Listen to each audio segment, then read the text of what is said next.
नमस्ते प्यारे बच्चों। आज हम आपको कक्षा 3 विषय हिंदी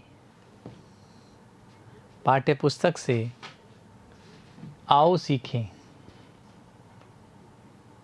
भाग 1 पाठ 4 पाठ का नाम है समय सुबह का। प्यारे बच्चों, मेरा नाम है योगेश कुमार तंवर और मेरे साथ हैं योगेश कुमार। बच्चों, पाठ पढ़ें। अब हम इस पाठ का सार पढ़ेंगे। इस कविता पाठ में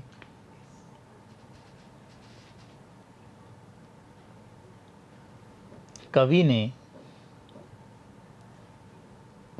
सुबह के समय के बारे में बताया है कि सुबह का समय हो गया है। आप सभी उठ जाओ, बाग बगीचे आंगन महक उठे हैं। प्यारे बच्चों, इस चित्र को देखो। इसमें आप सुबह के समय सूरज को उगते हुए देख रहे हैं और नीचे बाग बगीचे देख रहे हैं। प्यारे बच्चों, आपने भी अपने घर के पास सुबह के समय बाग बगीचों में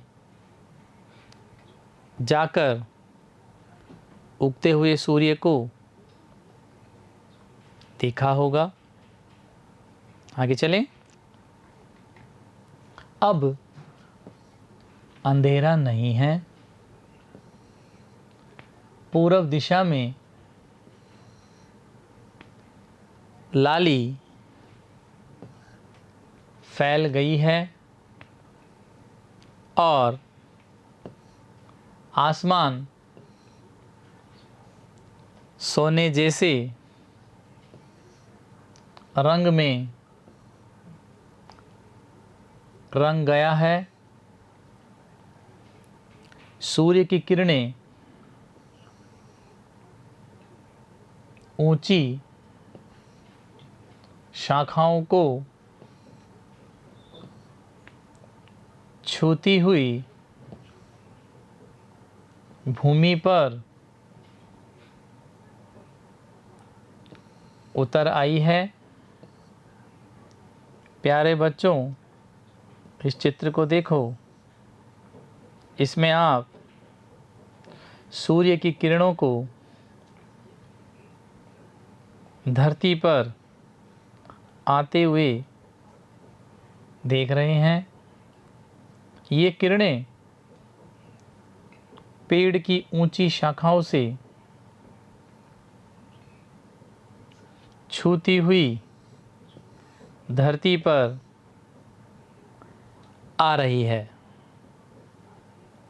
यह चित्र कितना सुंदर है। समझ आया आपको? आगे चलें। भूमि पर फैली ओस कणों को सूर्य ने चुगना शुरू कर दिया है। चांद का मुखड़ा फीका हो गया है।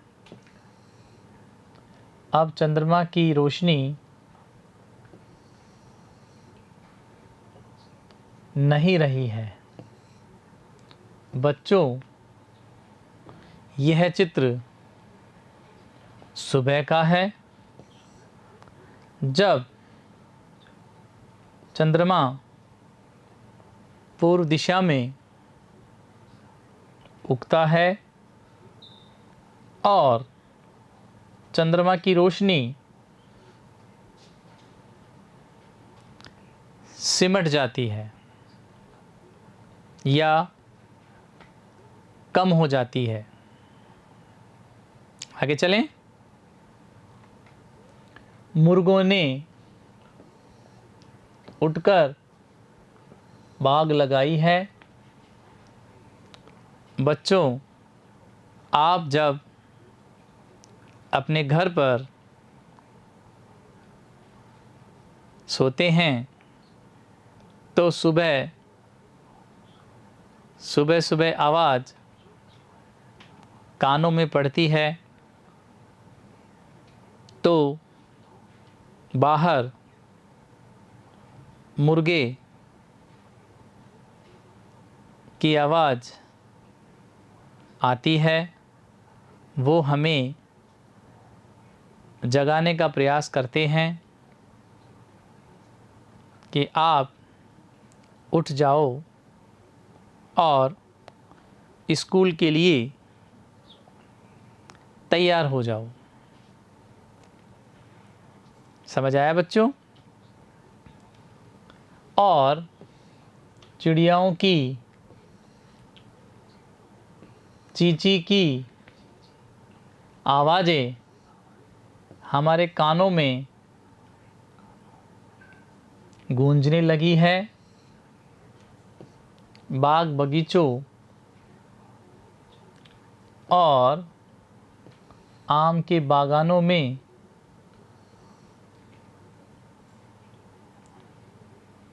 कोयल कूक रही है।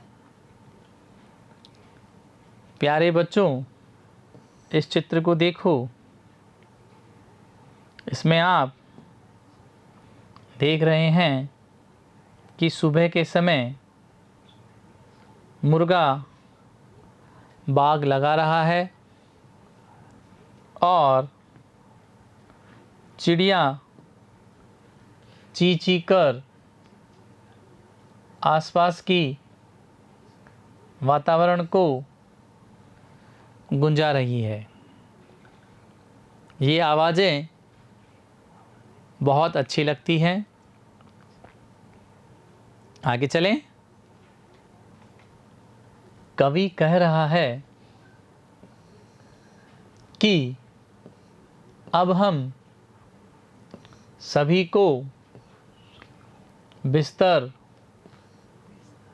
छोड़कर आंखें खोलकर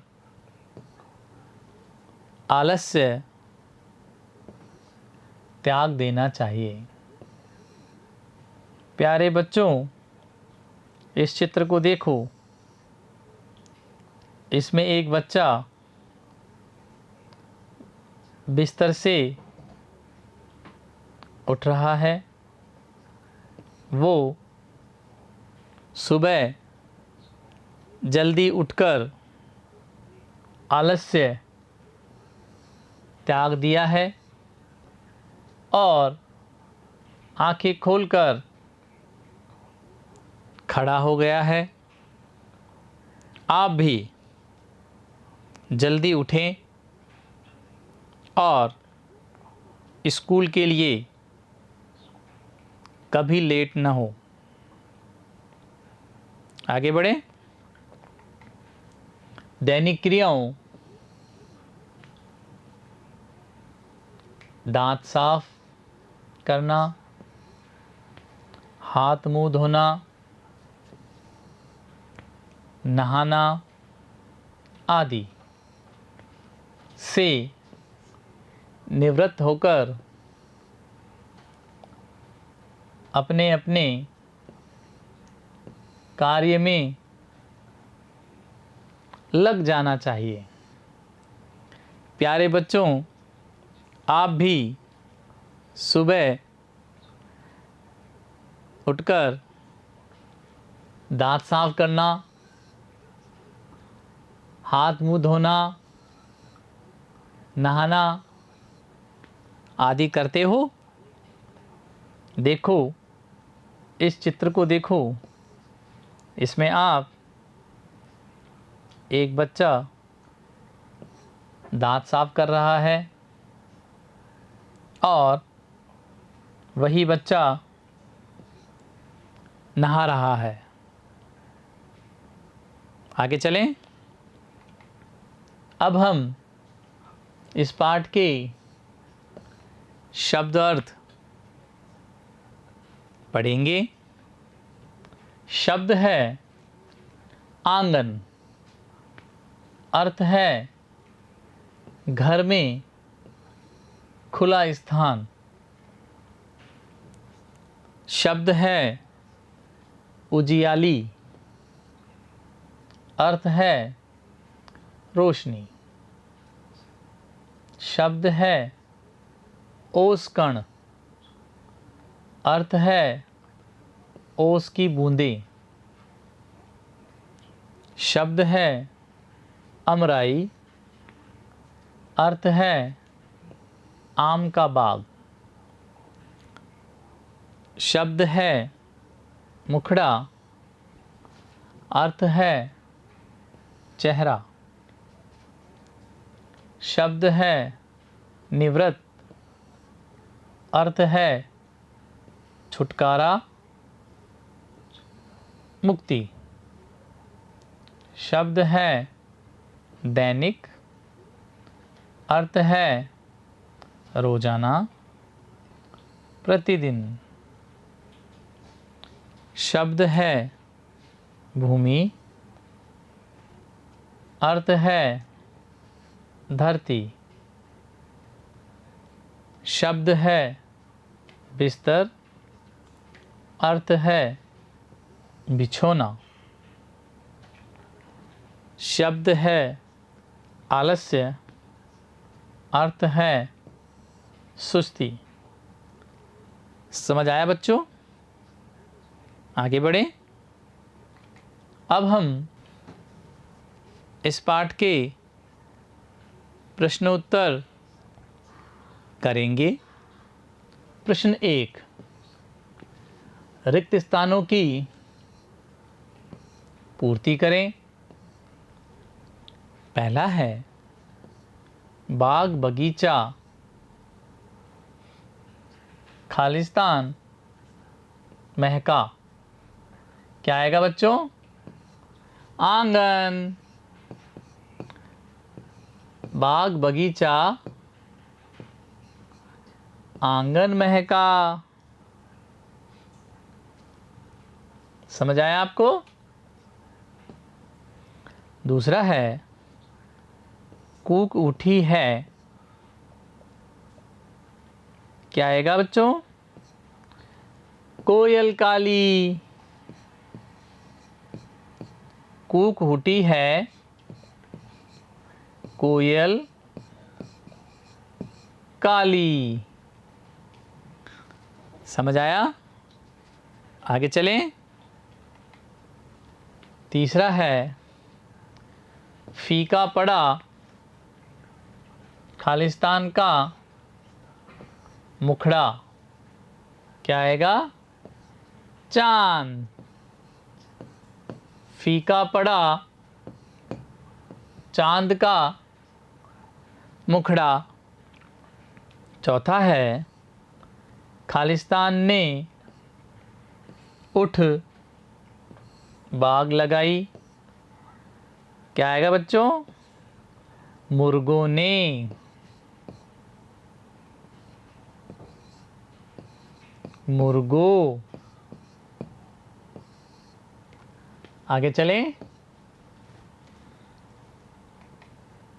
प्रश्न 2, पूरब में लाली किस समय फैलती है? उत्तर है पूरब में लाली सुबह के समय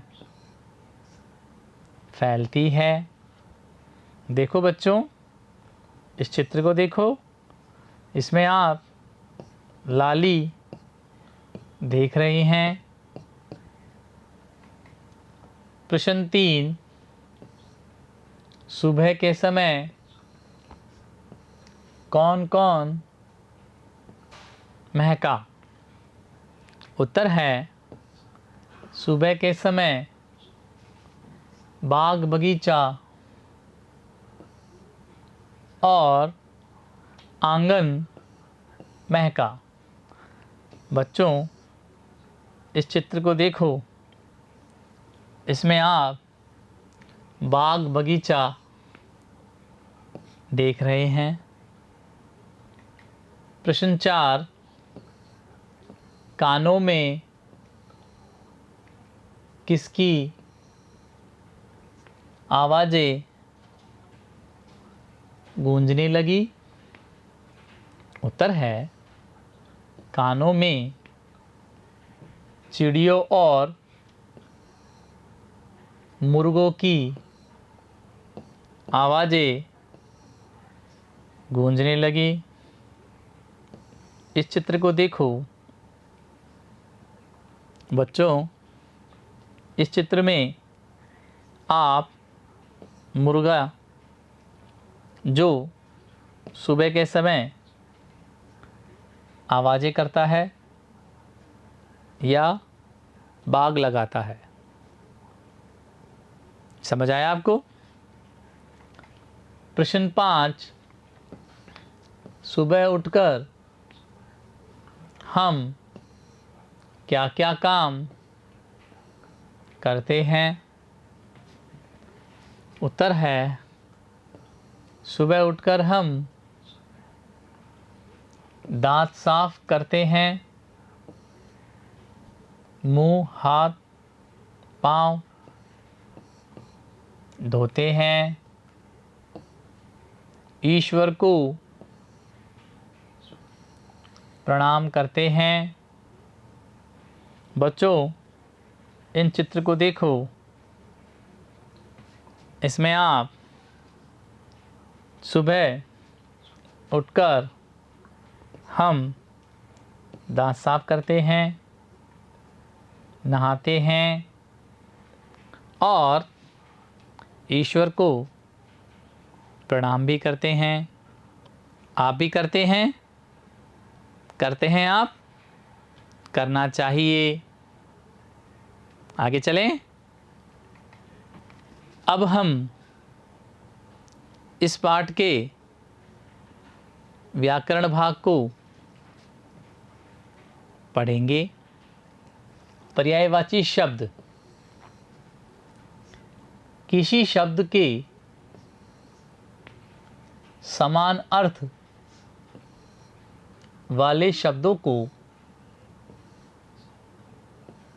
पर्यायवाची शब्द कहते हैं।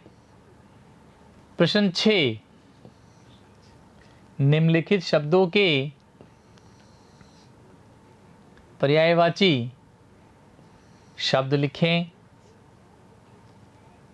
रात क्या आएगा बच्चों? रजनी, निशा, रात्रि। ये रात के पर्यायवाची हैं। चांद, चंद्रमा, शशि, सुधाकर। ये चांद के पर्यायवाची हैं। आँख, नेत्र, नयन, लोचन। ये आँख के पर्यायवाची शब्द हैं। आसमान, नभ, आकाश, गगन, ये आसमान के पर्यायवाची शब्द हैं। प्यारे बच्चों, आज हमने आपको ये पाठ पढ़ाया है। आप इस पाठ को समझ गए होंगे। कठिन शब्द और पाठ का सार, प्रश्न उत्तर, खालिस्तान आदि हमने करवाए हैं। व्याकरण भी करवाई है। आप घर पर इनका अध्ययन करें, पढ़ें, लिखें, कठिन शब्दों को बार बार लिखें और पढ़ें। आप बार बार वीडियो देखें। धन्यवाद बच्चों।